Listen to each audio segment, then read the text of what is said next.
Hello दोस्तों, कैसे हैं आप लोग। उम्मीद है कि सभी लोग बहुत अच्छे होंगे। आइए आते हैं अपने टॉपिक पे।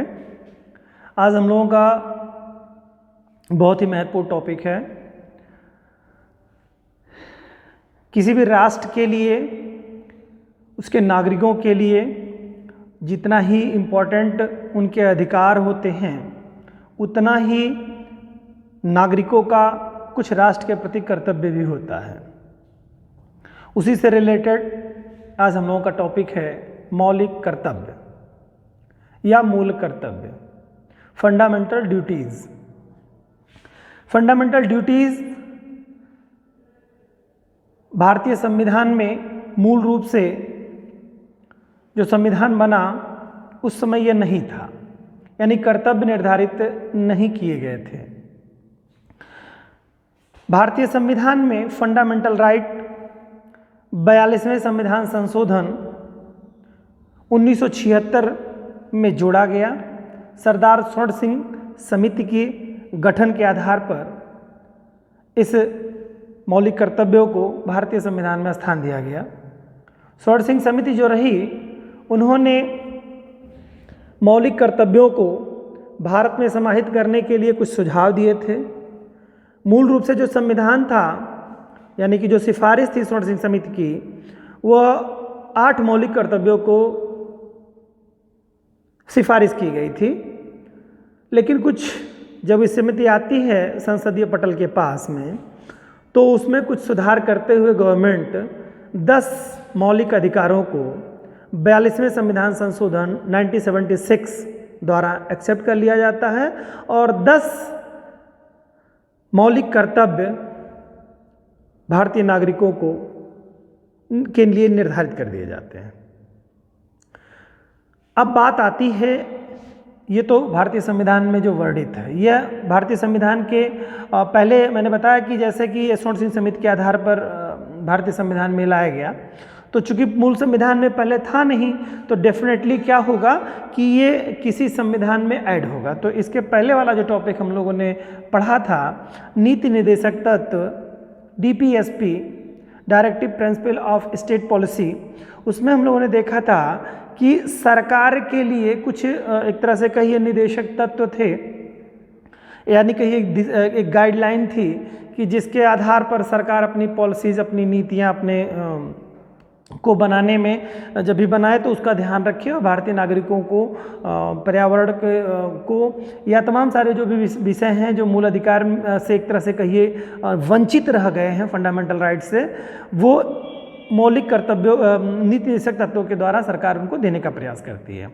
लेकिन ये क्या था, सरकार के लिए बाध्यकारी नहीं था। उसी तरह से उसी खंड में जब ये मौलिक कर्तव्यों को जोड़ने की बात आई, तो चूंकि आपने देखा है अनुच्छेद 37 के तहत नीति निर्देशक तत्वों को न्यायालय में वाद योग्य नहीं है, यानी कि उसको न्यायालय के द्वारा प्राप्त नहीं किया जा सकता है। सरकारों को मतलब बाध्य नहीं किया जा सकता है, कोई नागरिक उसको प्राप्त नहीं कर सकता है, सरकार की स्वेच्छा पे निर्भर है।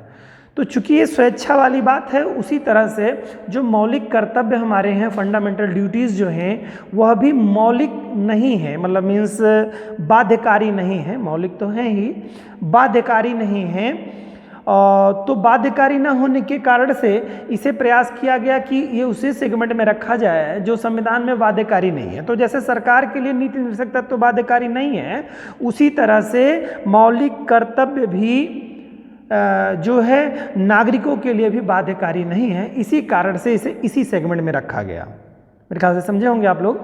तो इसे चूंकि मौलिक कर्तव्य जो नीति निर्देशक तत्व रहे हैं, वो संविधान के भाग 4 अनुच्छेद 36 से लेके 51 के मध्य में रहे हैं।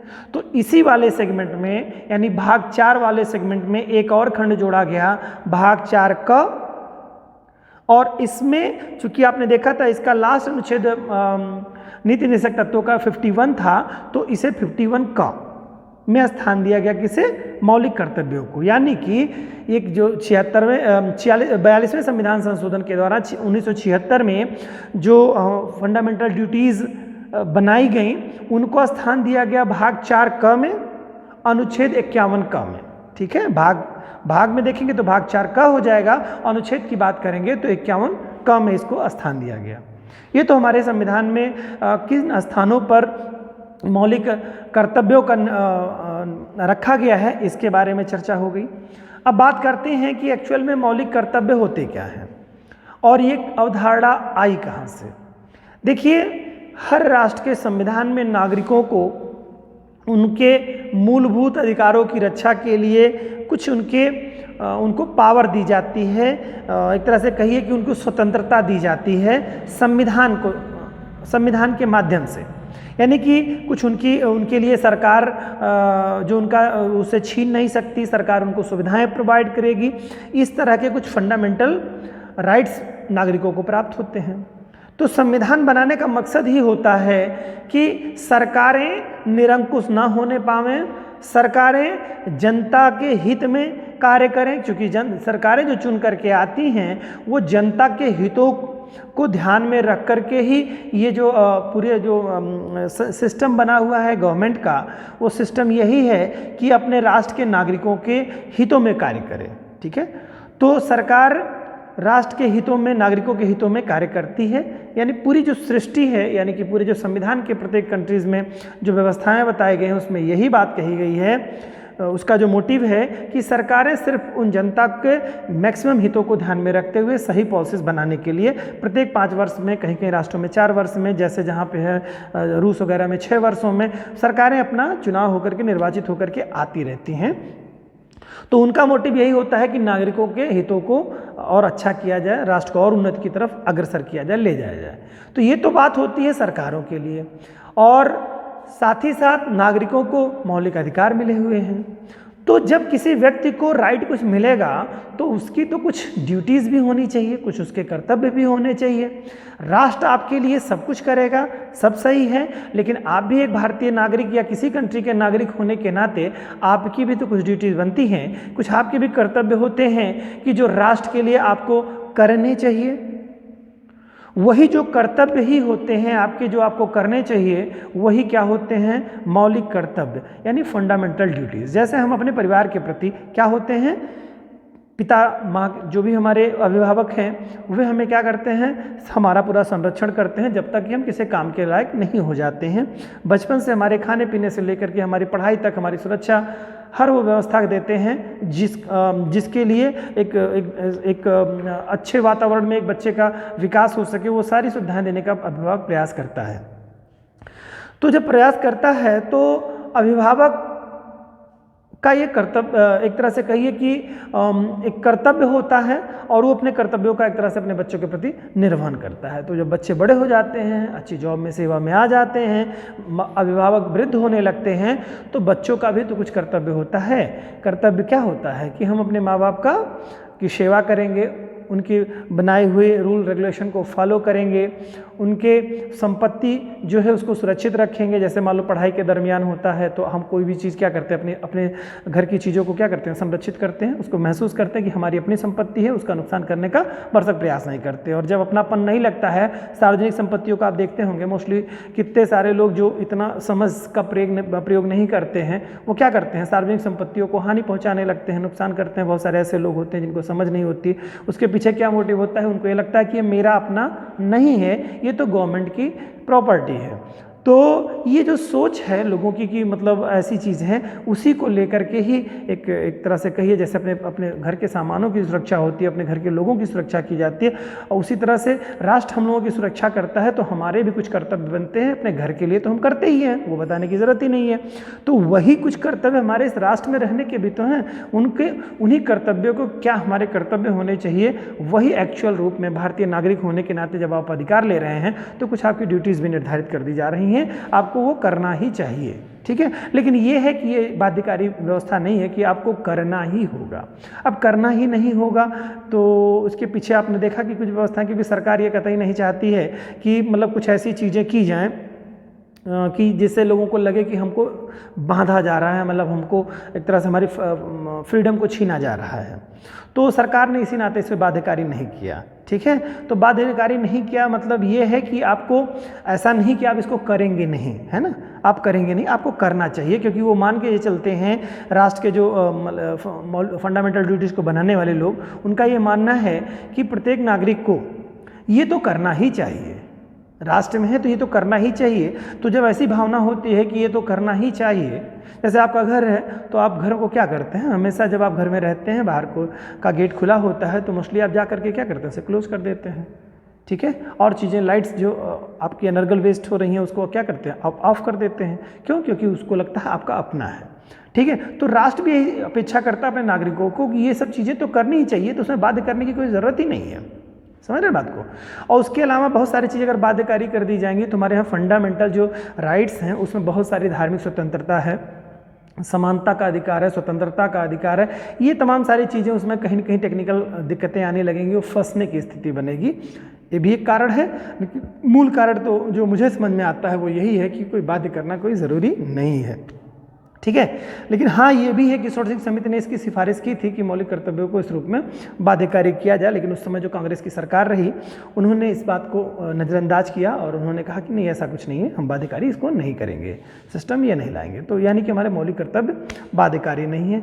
मूल रूप से शॉर्ट समिति ने 8 मौलिक अधिकारों के बारे में सिफारिश की थी, लेकिन फाइनली वो 10 मौलिक अधिकार बनाए गए थे। ठीक है, पहली बार में। आज वर्तमान समय में देख रहे हैं कि 11 मौलिक अधिकार मौलिक कर्तव्य हो गए, मौलिक कर्तव्यों की बात हो रही है। तो मौलिक कर्तव्य हमारे पहले 8 शॉर्ट समिति ने सिफारिश की थी और उसके बाद में सरकार ने जब उस संस्तुति को देखा तो वो मौलिक जो कर्तव्य हैं वो 10 निर्धारित कर दिए गए थे। ठीक है, वर्तमान समय में आप देख रहे हैं मौलिक कर्तव्यों की संख्या जो है 11 हो गई है। वो 86वें संविधान संशोधन 2002 के द्वारा एक और मौलिक कर्तव्य आपको जोड़ दिया गया जो 6 से 14 वर्ष तक के बच्चों के लिए अनिवार्य और निःशुल्क शिक्षा के बारे में जो प्रावधान किया गया था आपकी। ठीक है, तो ये व्यवस्था आपकी वहाँ पे जोड़ी गई थी। 11वां मौलिक कर्तव्य जोड़ दिया गया था। ठीक है, उसको 11 नंबर का कर दिया गया था।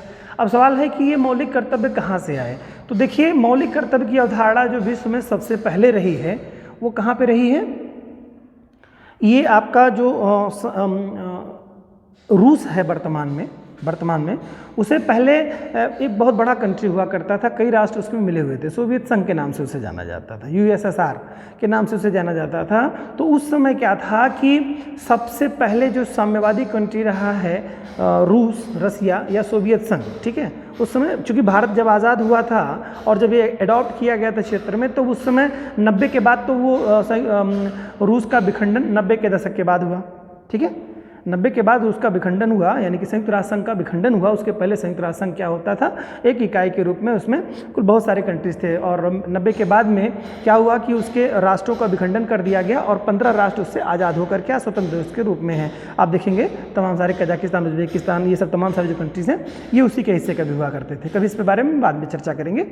तो उस समय क्या था, भारत 1976 की बात है। ठीक है, शॉर्ट समिति जब आई थी तो इन्होंने जो है इससे अडॉप्ट करते हुए, ठीक है, एक्सेप्ट करते हुए, पहला कंट्री एक तरह से कहिए साम्यवादी कंट्री था वो जो आपका रहा है वो इसी से आपको अडॉप्ट कर लिया जाता है, सोवियत संघ से ही आपको उसको ले लिया जाता है। यानी कि पहला कंट्री, हम ऐसे को अगर सीधे शब्दों में कहें तो पहली कंट्री के रूप में आपका सोवियत संघ रहा है, जहाँ साम्यवादी कंट्री सोवियत संघ रही है, जहाँ पर मौलिक कर्तव्यों को अपने संविधान में स्थान दिया गया। और भारत में सोवियत संघ से ही भारत में मौलिक कर्तव्यों को लिया गया। ठीक है, और अगर देखा जाए कि चूँकि जो सोवियत संघ था वो क्या था, साम्यवादी कंट्री था। तो अगर हम लोकतांत्रिक कंट्री में देखें तो लोकतांत्रिक कंट्री में कौन सा ऐसा देश था जिसने सबसे पहले मौलिक कर्तव्यों को अपने संविधान में स्थान दिया, तो उसमें आप देखेंगे जापान आपको दिखाई देगा। जापान सबसे पहला कंट्री था जो कि मौलिक कर्तव्यों को प्रजातांत्रिक कंट्रीज़ में, क्योंकि साम्यवादी व्यवस्था आप जानते हैं अलग व्यवस्था होती है, प्रजातांत्रिक व्यवस्था होती है जहाँ पे जनता का इस रूप में एक व्यवस्था होती है, चुनाव दूसरे रूप में होता है, और वहाँ पर लोकतंत्रीय व्यवस्था होती है एक तरह से, और साम्यवादी कंट्रीज की थोड़ी सिस्टम व्यवस्थाएँ अलग होती हैं। तो सबसे पहला देश था जापान जिसने प्रजातांत्रिक देशों में पहला देश था, दूसरा था भारत जिसने इस चीज़ को एक्सेप्ट किया। ठीक है, स्वीकार किया। और अगर क्वेश्चन पूछता है कि भारतीय संविधान में मौलिक कर्तव्यों को कहाँ से लिया गया है, तो आप रूस कहेंगे, या सोवियत संघ दिया है तो सोवियत संघ कहेंगे, ठीक है, इससे लिया गया है। तो ये कुछ मूलभूत बातें आपके संविधान के संदर्भ में रही हैं। इसमें अगर आप देखेंगे, और दूसरी चीज़ है कि जो हमारा संयुक्त राष्ट्र संघ है, यूएनओ है, ठीक है, यूनाइटेड नेशन ऑर्गेनाइजेशन जो है आपका, उसकी चार्टर की धारा 29(1) में ये बात बताई गई है, क्या कहा गया है, मानव अधिकारों की सार्वभौमिक जो घोषणा उसमें की गई है, मानव अधिकारों की सार्वभौमिक घोषणा, ठीक है, किसमें, यूएनओ के जो चार्टर्ड है, यानी कि एक तरह से कहिए कानून उसका जो है, उसमें 29(1) में ये बात बताई गई है, क्या कहा गया है, मानव अधिकारों की सार्वभौमिक घोषणा की के बारे में घोषणा की गई है।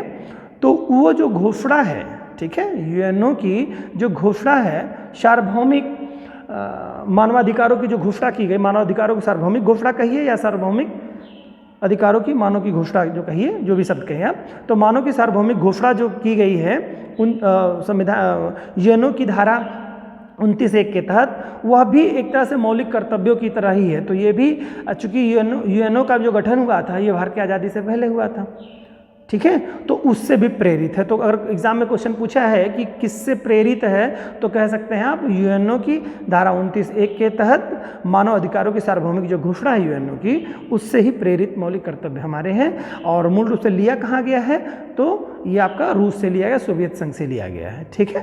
तो ये बात हो गई आपकी। इसमें कुछ और भी उल्लेखनीय चीज़ें हैं जिनको आपको जानना बहुत ज़्यादा ज़रूरी है, वो भी हम थोड़ा देखते हैं। और देखिए, एक चीज़ और भी इसमें थोड़ा सा जाने कि इसमें मैंने बताया ना कि बाध्यकारी क्यों नहीं किया गया। बाध्यकारी करने के पीछे का यही मोटिव था कि हमारी जनता इतनी सिंसियर है, इतनी समझदार है, हमारे नागरिकों को इतने राइट्स दिए गए हैं, तो हमारे नागरिक डेफिनेटली इस सब चीज़ों को करेंगे। तो आप चूँकि सिविल सेवक बनने जा रहे हैं, सभी लोग सरकारी सेवा में जाने के लिए प्रयासरत हैं, तो आप लोगों को ये बहुत अच्छी तरीके से समझना चाहिए कि मौलिक कर्तव्यों की क्या इंपॉर्टेंस है। और कुछ वाद भी इससे रिलेटेड हैं, उसके बारे में भी चर्चा करेंगे। तो पहले हम लोग जान लेते हैं कि अनुच्छेद में जो 11 हमारे 11 मौलिक अधिकार दिए गए हैं, वर्तमान में मौलिक कर्तव्य दिए गए हैं, उन मौलिक कर्तव्यों को हम जान लें पहले कौन कौन से हमारे मौलिक कर्तव्य हैं। ये अगर आप मौलिक फंडामेंटल ड्यूटीज़ नहीं जानते हैं तो आप यकीन मानिए कि आप बहुत पीछे हैं।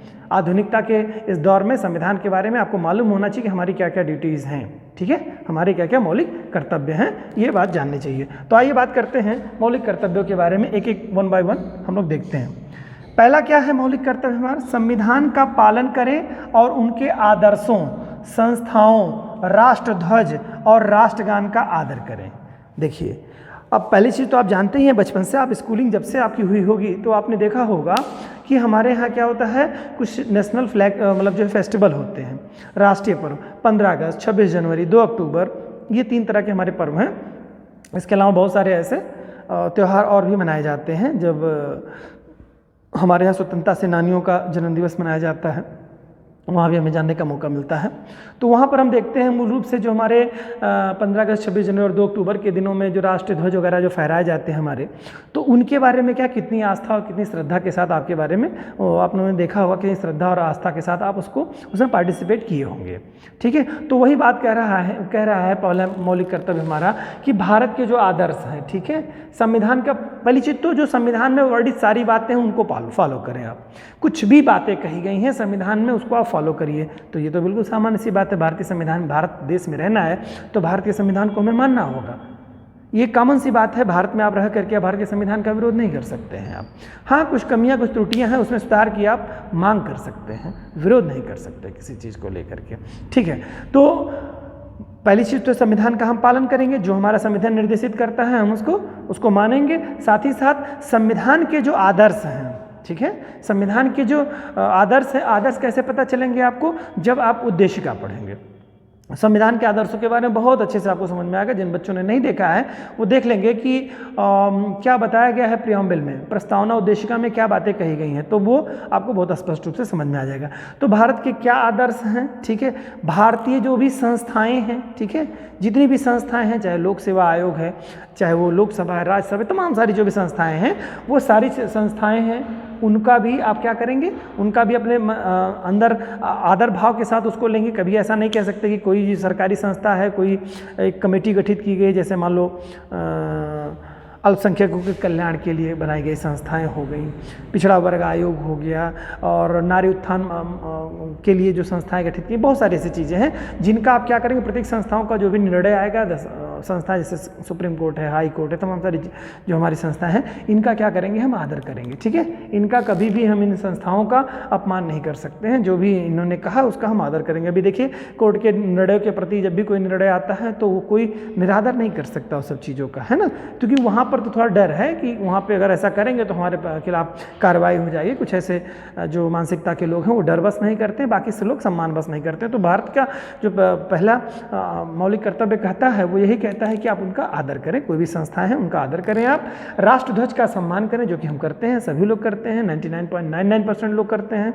ठीक है, वो करते हैं। और राष्ट्रगान का भी आदर करें। ठीक है, तो राष्ट्रगान का आदर भी करें, यानी कि पूरी तरह से ये बात आप समझ गए होंगे कि सरकारी संस्थाओं का, ठीक है, भारत के संविधान के आदर्शों का, ठीक है, और राष्ट्रगान का, राष्ट्रध्वज का, इनका हम आदर करें, ये हमारा एक कर्तव्य है। और भारतीय संविधान का के नियमों का पालन करें, ये हमारा पहला क्या करता है, मौलिक कर्तव्य होता है।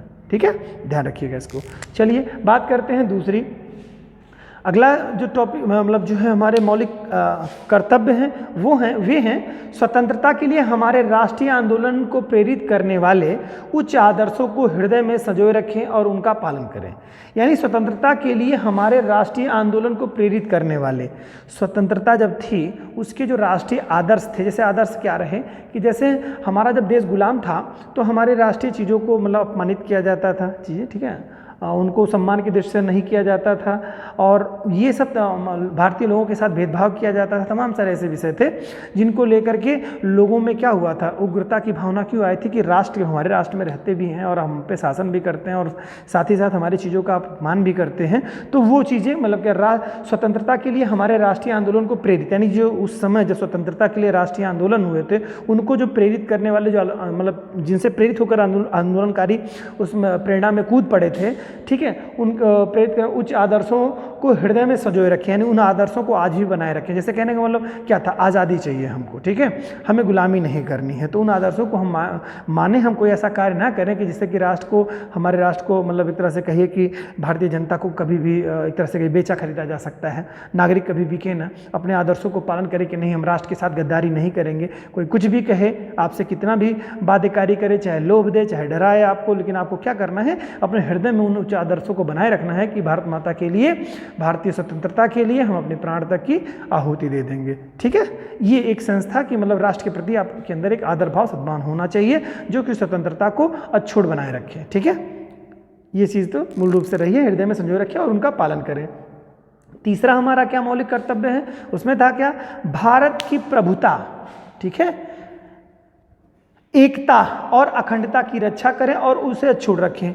यानी कि जैसे भारत क्या होता है, प्रभुता मतलब आप जानते ही होंगे कि अपने निर्णय लेने में सक्षम, जो भी इकाई अपने निर्णय लेने में पूर्ण रूप से सक्षम हो, उस पर किसी तरह का वाह दबाव न हो, वही संप्रभु होता है। तो भारत एक संप्रभु राष्ट्र है, तो भारत की संप्रभुता को बनाए रखने का मतलब आप जो भी कर्तव्य करें कि भारत की संप्रभुता बनी रहे। ठीक है, ऐसा ना हो कि मतलब आप भारत की संप्रभुता पे, जैसे मान लो कोई निर्णय भारत सरकार ले रही है, अब पूरी जनता क्या हो जाए, भारत सरकार वो राष्ट्रहित में कोई निर्णय ले रही है, पूरी जनता क्या हो जाए कि उसको राष्ट्रहित के विरोध में सरकार के ऊपर दबाव डालने लगे कि नहीं ये मत करिए, इस तरह की चीज़ें, तो वो नहीं होना चाहिए। ऐसा कि हालांकि संभव नहीं है, ऐसा लोग करते नहीं हैं और ना ही ये होगा, लेकिन फिर भी एक धारणा है कि मतलब उसकी संप्रभुता को छीनने का कोई प्रयास ना करें, संप्रभुता बनी रहे। किसके लिए, भारत की प्रभुता, प्रभुता मतलब वही उनकी इसकी स्वतंत्रता पूर्ण रूप से निर्णय लेने की जो सक्षमता है, उस पर दबाव न डाले भारतीय जनता, कोई भी जनता जो भारत के नागरिक है। और भारत की एकता, जैसे कहने का मतलब है संप्रदाय के आधार पर लोग लड़ाई झगड़े करने लगते हैं, कहीं कहीं पे कुछ ऐसे उग्र लोग होते हैं जो कि बाकी लोगों का ब्रेन वॉश करके उसको मुद्दा बना करके उल्टी सीधी चीज़ें उसमें ऐड करके क्या करते हैं, उसको एक बड़ा एक माहौल क्रिएट कर देते हैं। उस माहौल क्रिएट करने से क्या, भारत की एकता को भी हानि पहुँचती है। ठीक है, जैसे जम्मू एंड कश्मीर में देखिए अनुच्छेद 370 जो था उसको लेकर के कि मतलब तमाम सारे विषय थे, अब तो समाप्त हो चुका है बहरहाल, तो वही राष्ट्र की एकता भी बनाए रखें और अखंडता की रक्षा करें। ऐसा नहीं कि उसको एकता और अखंडता को उसको कहीं तोड़े। प्रभुता, एकता और अखंडता को बनाए रखें, उसको पालन करें और उसे अछूत बनाए रखने का प्रयास करें। ठीक है, अछूत रखें। ठीक है, तो ये अनुच्छेद मौलिक कर्तव्य का तीसरा मौलिक कर्तव्य आपका था बेटा। अब आप बात करते हैं चौथे मौलिक कर्तव्य के बारे में। इसमें कहा है देश की रक्षा करें और आह्वान किए जाने पर राष्ट्र की सेवा करें। यानी कि देश की रक्षा करें, आप बिल्कुल एकदम तैयार रहें। जब भी राष्ट्र को ये चाहता है, राष्ट्र ये चाहता है कि आपको राष्ट्र की सेवा की ज़रूरत है, नागरिकों की ज़रूरत है राष्ट्र की सेवा करने के लिए, तो अगर राष्ट्र ऐसा चाहता है, देश ऐसा चाहता है, तो आप उसके लिए मतलब उसका पालन करें और वहाँ पर आप राष्ट्र की सेवा में समर्पित रहें। आह्वान किए जाने पर, नहीं बुलाए जाने पर कहा जाए अगर ऐसी चीज़ों के लिए, तो आप बिल्कुल तत्पर होकर के करें। ये ना कहें कि हमारा कार्य नहीं है। जैसे मान लो कहीं से कोई, जैसे अक्सर आप देखिए इजराइल को लेकर के देखिए कि उसकी पूरी जनता जो है क्या है, उसकी सुरक्षा को लेकर के पूरी तरह से अग्रेसिव रहती है और हमेशा राष्ट्र के साथ देती है। तो उसी तरह से अगर कोई ऐसी राष्ट्रीय आपदा की स्थिति आती है, तो अगर आह्वान किया जाए तो सभी लोग उसमें बढ़ चढ़ करके हिस्सा लेते हैं। जैसे अपने परिवारों में कोई बात हो जाने पर क्या होता है, सारा परिवार संयुक्त होकर के उस मुसीबत का सामना करता है। सेम उसी तरह की स्थिति ज़रूरत पड़ने पर सभी लोग क्या हो जाए, एक हो जा करके राष्ट्र की रक्षा करें। ठीक है, समझ रहे हैं? ये करें, रक्षा करें आह्वान किए जाने पर। चलिए अब बात करते हैं अगले अनुच्छेद के बारे में। इसके जो अगला जो मौलिक कर्तव्य है उसके बारे में बात करते हैं। तो पांचवा मौलिक कर्तव्य हम देखते हैं। पांचवें मौलिक कर्तव्य में क्या बातें बताई गई? इसमें कहा गया है भारत के सभी लोगों में समरसता, भ्रातृत्व की भावना का विकास करें। ठीक है, भारत के सभी लोगों में समरसता मतलब एक में सब जुड़े रहें, सभी में एक समान भाव के साथ, एक भाईचारे की भावना के साथ एक मेल मिलाप रखें। जैसे ईद है, दिवाली है, होली है। ये एक मैं छोटा सा उदाहरण आपको दे रहा हूँ कि इसमें क्या है कि आप एक आपसी सौहार्द बनाए रखें, समरसता का भाव बना हो। सभी लोग, हिंदू, मुस्लिम, सिख, ईसाई, हर फेस्टिवल में एक दूसरे के साथ जैसे मिलजुल के हमारी जो संस्कृति रही है उसके साथ मिल करके भाईचारे की भावना के साथ में हम उसका भाईचारे की भावना का और विकास करें, ना कि उससे अपने आप को दूर करें। भावना का विकास करें और जो धर्म, भाषा, क्षेत्र या वर्ग पर आधारित सभी भेदभाव से परे हो। यानी कि हमें अगर पूर्वोत्तर भारत के लोगों से मिलना है, दक्षिण भारत के लोगों से मिलना है, पश्चिमी भारत के लोगों से मिलना है, उत्तरी भारत के लोगों से मिलना है, तो हम उनके साथ ये भेदभाव ना करें। किस आधार पर ना करें कि धर्म, भाषा, क्षेत्र और वर्ग के आधार पर हम उनसे दूरी न बना के रखें। हम उनके साथ क्या समरसता का भाव सृजित करें, भ्रातृत्व की भावना का हमारा उनके साथ मेल मिलाप होना चाहिए, इस तरह का व्यवहार होना चाहिए। आपने देखा होगा अक्सर जो है जो गणमान्य लोग हैं हमारे, जैसे राष्ट्रपति हो गए, प्रधानमंत्री महोदय हो गए, ये लोग जब किसी हम भारतीय ऐसे क्षेत्रों में जाते हैं, मान लो पूर्वोत्तर भारत की बात करते हैं, पूर्वोत्तर भारत के क्षेत्रों में जाते हैं तो वहाँ पे बहुत सारी जनजातियाँ आपको मिलती हैं। वहाँ के अपने कल्चर, एक वेशभूषा, पहनावा, खान पान एक अलग सभ्यता की तरह, चाहे वो सिक्किम हो, चाहे अरुणाचल प्रदेश हो, चाहे वो मणिपुर हो, मिजोरम हो, त्रिपुरा हो, तमाम सारे ऐसे जो हमारे राज्य हैं, वहाँ पर अगर आप देखेंगे तो वहाँ का जब वो गवर्नमेंट सरकार के ये लोग जाते हैं, गणमान्य लोग, तो वो क्या करते हैं कि वो उसी कल्चर में, उन्हीं के परिधान में, उन्हीं के ड्रेस में, उन्हीं के लोक नृत्यों में पार्टिसिपेट करते हैं, भाग लेते हैं और उनको ये बताने का प्रयास करते हैं जो एक मॉडर्नाइज ज़माने से लेकर के एक बहुत पुरानी सभ्यताओं में जो कल्चर होता है उस सभ्यताओं में जा करके वहाँ सर्वाइव करते हैं, रहते हैं। उनको यह एहसास दिलाने का प्रयास करते हैं कि भाई आप हमसे किसी भी तरह से अलग नहीं हो। भाषाई आधार पर आपका जो सांप्रदायिक दृष्टिकोण है, ये जो आपका किसी भी तरह से जो आप हमसे भिन्नता जो आपको हमारे आप में प्रदर्शित हो रही है वो एक्चुअल में है नहीं। हम दिल से आप लोगों को सम्मान देते हैं और भ्रातृत्व की भावना, भाईचारे की भावना और समरसता की भावना हम लोगों में बनी हुई। ये एक मोटिव होता है, मेन कारण होता है कि जैसे लोगों को अपनेपन की भावना लगे। क्योंकि भारत एक बड़ा राष्ट्र है, इसमें विविधताओं का सृजन बहुत बड़े पैमाने पर है, तो ये बहुत ज़रूरी है भारत के लिए कि ऐसी भावनाएं भारत में बनी रहें। ठीक है, आइए बात करते हैं इसके बाद में क्या करें हम, तथा क्या कर रहे हैं, प्रथाओं का त्याग करें तथा ऐसी प्रथाओं का त्याग करें जो स्त्रियों के सम्मान के विरुद्ध हों।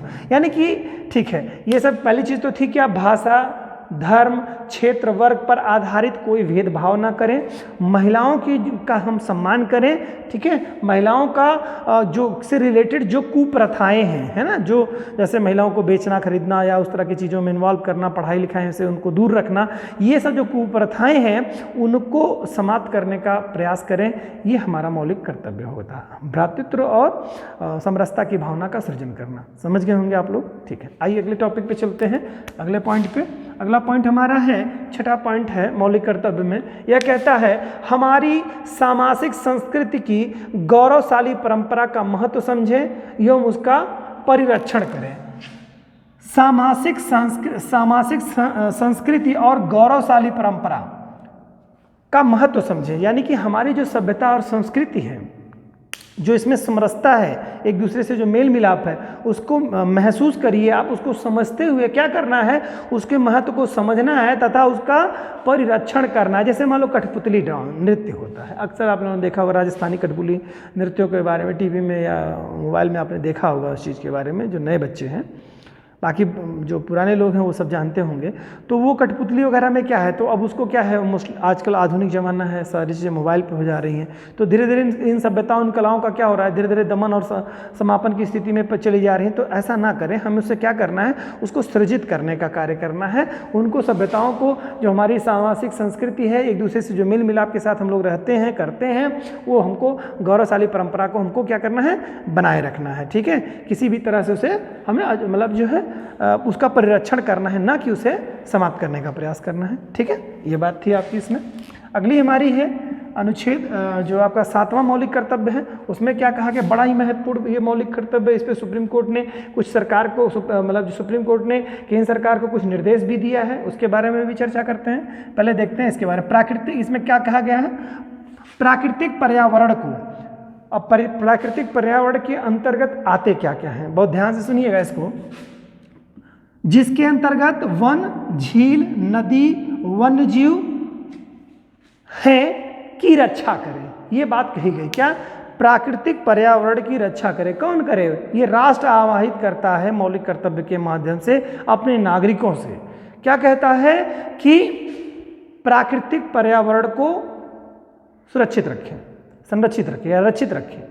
उसमें क्या है, प्राकृतिक पर्यावरण में क्या आ जाएगा, वन है, झील है, नदी है, वन्य जीव हैं, यानी कि जंगली जो जितने भी जानवर हमारे हैं वो सभी हमारे आएंगे, वन आएगा, नदी आएगी, झील आएगा, ये सब सारी चीज़ें किसके अंतर्गत आएंगे, हमारे पर्यावरण संरक्षण के तहत आएगा। ये हमारे मौलिक कर्तव्यों में से एक है 7वें नंबर का, कि प्राकृतिक पर्यावरण का हम संरक्षण करेंगे। तो प्राकृतिक पर्यावरण में फिर से एक बार बात कर लेता हूँ, वन है, झील है, नदी है, वन्य जीव है, ये सब क्या आएंगे, प्राकृतिक पर्यावरण के अंतर्गत आएंगे। और इनका हमको रक्षा करना है और क्या करना है, और संवर्धित करना है। ऐसा नहीं कि वृक्ष कट रहे हैं तो काटते ही जाएंगे, वृक्ष नहीं काटेंगे, पहली बात कोशिश करेंगे वृक्ष ना कटें, और दूसरी जगह जरूरत भी पड़ती है तो उसी के परिप्रेक्ष्य में हम वृक्षों को रोपित भी करें, है ना। किसी नदी का हम उसका दुरुपयोग ना करें, उस पर बंधा बना करके उसे रोकें, उसके सतत प्रवाह को बने रहने दें, और उसमें कूड़े कचड़े और गंदगी का सृजन ना करते हुए उसे पाटने दें। बहुत सारी छोटी छोटी नदियों के बारे में आपने देखा होगा कि उसमें इतने कूड़े कचड़े फेंक दिए जाते हैं कि वो अवसादित हो जाती हैं, नदियाँ बिल्कुल हो जाती हैं। झीलों की स्थिति भी देखें, इतना लोग पॉल्यूशन गंदगी फेंक देते हैं कि झीलें धीरे धीरे पड़ती चली जाती हैं। मेट्रो सिटीज़ के पास की जो झीलें होती हैं, अगर सरकार उसको विशेष रूप से संरक्षित ना करे तो लोग उसे क्या कर देते हैं, उसे पाट देते हैं, उससे पर्यावरण संरक्षण होता है, उसके संदर्भ में जितने भी जीव जंतु होते हैं वो भी मरते हैं।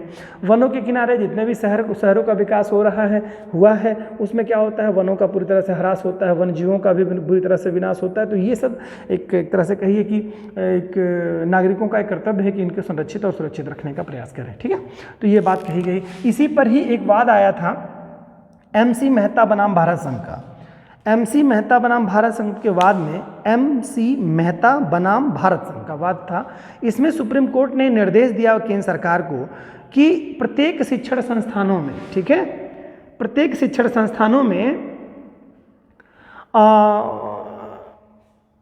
सरकार यह निर्देश दे कि 1 घंटे का प्रत्येक शिक्षण संस्थानों में 1 घंटे का पर्यावरण शिक्षा देने का आदेश जारी करे। ये MC मेहता वाले वाद में सुप्रीम कोर्ट कहता है कि अनुच्छेद 51 का के खंड 7 के अंतर्गत केंद्र सरकार से निर्देश यही करता है कि इसमें 51 का खंड अगर आप देखेंगे तो इसे 6 आएगा और नंबर में देखेंगे तो 7 आएगा, चूँकि कुल टोटल 11 हैं तो 6 मतलब होता है 7वें नंबर का। ठीक है, ये आपका अनुच्छेद 6 के मतलब 7वें नंबर पे आपका आएगा इसका, क्योंकि आपका खंड से पढ़े होंगे 5 होते हैं और छठा 6 होता है।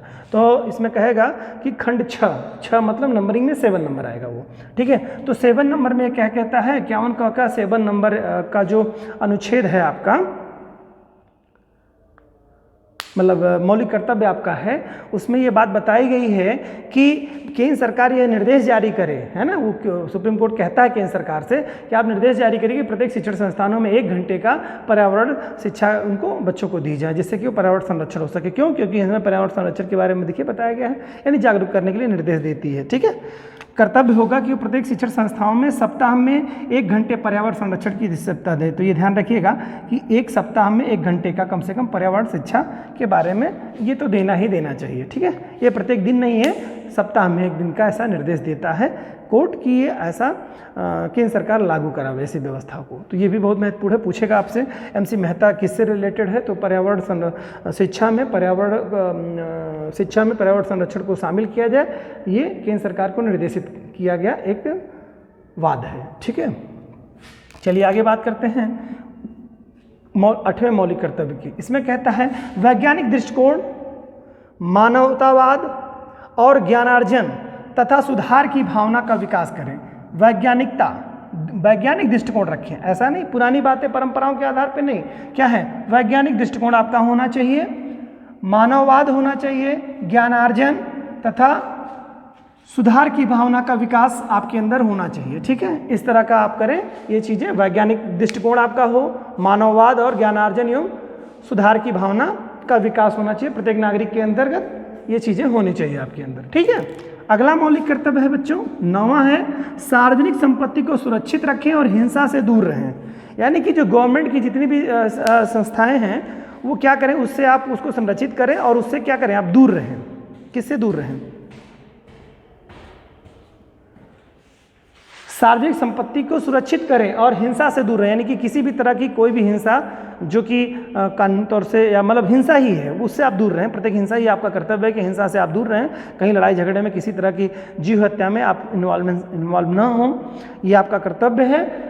ठीक है, और सार्वजनिक संपत्ति को नुकसान ना पहुंचाने पाए। जैसे मैंने आपको बताया कि बहुत सारे लोग अभी उसके चर्चा हो रही थी कि किसी भी चीज़ को जिसको अपनी संपत्ति नहीं समझते हैं, कहते हैं गवर्नमेंट संपत्ति है, तो उसको लॉस भी करते हैं, नुकसान करते हैं। तो एक सभ्य नागरिक होने के नाते आपका मौलिक कर्तव्य बनता है कि ऐसा आप ना करें। ये निर्देशित करता है अनुच्छेद 19 मौलिक कर्तव्य नंबर 9। ठीक है, अब 10 क्या कहता है? कहता है व्यक्तिगत और सामूहिक गतिविधियों के सभी क्षेत्रों में उत्कर्ष की ओर बढ़ने का सतत प्रयास करें। ठीक है, व्यक्तिगत सामूहिक गतिविधियों के सभी क्षेत्रों में उत्कर्ष की ओर बढ़ने का सतत प्रयास करें, जिससे राष्ट्र निरंतर बढ़ते हुए उपलब्धि की नई नई ऊंचाइयों को छू ले। यानी कि ऐसा कुछ हम प्रयास अपने कर्तव्यों के माध्यम से करते रहें कि राष्ट्र क्या हो, अब दिन प्रतिदिन निरंतर अपनी नई उपलब्धियों को वो अचीव करता जाए। ये ऐसा प्रयास करेगा कौन? नागरिक। जो भी नागरिक हैं, किसी भी सेवा में लगे हुए हैं, सामान्य व्यक्ति हैं, वो सभी लोग ऐसा प्रयास करें कि राष्ट्र अपनी निरंतर अपनी ऊंचाइयों को छूता जाए, आगे बढ़ता जाए। ठीक है, अब अगला बात करते हैं। ये तो कुल 10 आपके मौलिक कर्तव्य संविधान में दिए गए थे। ठीक है, मूल रूप से। इसके अलावा जो अभी हमने आपसे बात की कि ये जो मौलिक कर्तव्य आपका है 11 नंबर का है, इसे 86वें संविधान संशोधन, ठीक है, 2002 के द्वारा 11वां मौलिक कर्तव्य के रूप में इसको जोड़ा गया। इसमें क्या किया गया था? देखिए, शिक्षा का अधिकार अधिनियम लागू हुआ तो उसमें क्या कहा गया कि भारतीय 6 से 14 वर्ष तक के बच्चों को निःशुल्क और अनिवार्य शिक्षा देने की प्रावधान की व्यवस्था की गई। ठीक है, तो वो जो इसमें ये मौलिक कर्तव्य में ये बताया गया है कि आपने उसमें देखा, नीति निर्देशक तत्वों में भी देखा, इसके बारे में आपका वर्णित था बातें। यहाँ पर बताया गया है जो अभिभावक और माता पिता हैं, ठीक है, जो अभिभावक और माता पिता हैं उनका मौलिक कर्तव्य होगा कि अपने जो उनके बच्चे हैं या प्रतिपाल्य हैं, यानी कि किसी को वो पाल रहे हैं किसी बच्चे को, उन 6 से 14 वर्ष तक के बच्चों को शिक्षा के लिए, मतलब उनको शिक्षा से वंचित ना करें, उनको पढ़ाने के लिए भेजें, उनको पढ़ने के लिए भेजें। 6 से 14 वर्ष तक क्या है कि बच्चों को माता पिता और अभिभावक के संरक्षक उन्हें शिक्षा के अवसर प्रदान करें। बात समझ रहे हैं ना, अवसर प्रदान करें यानी कि मतलब उनको सरकार तो सुविधा दे रही है कि निःशुल्क 6 से 14 वर्ष तक के बच्चों को शिक्षा दी जाएगी, सरकार को भी निर्देशित कर दिया गया है मौलिक कर्तव्य के माध्यम से वो शिक्षा की व्यवस्था कराएगी। तो माँ बाप यानी कि अभिभावक आपके बच्चों की शिक्षा को कभी वंचित नहीं करेंगे, उनको उसमें शिक्षा के लिए रोकेंगे नहीं, उनको शिक्षा के लिए प्रेरित करेंगे। अगर ऐसा कोई अगर व्यक्ति करता है तो एक तरह से कहिए उसको मौलिक कर्तव्यों का अपने उल्लंघन कर रहा है। तो ये तो बात थी बच्चों मौलिक कर्तव्यों के बारे में। उम्मीद करता हूँ आप लोग इस मौलिक कर्तव्य के संदर्भ में बहुत कुछ जान चुके होंगे। ठीक है, धन्यवाद।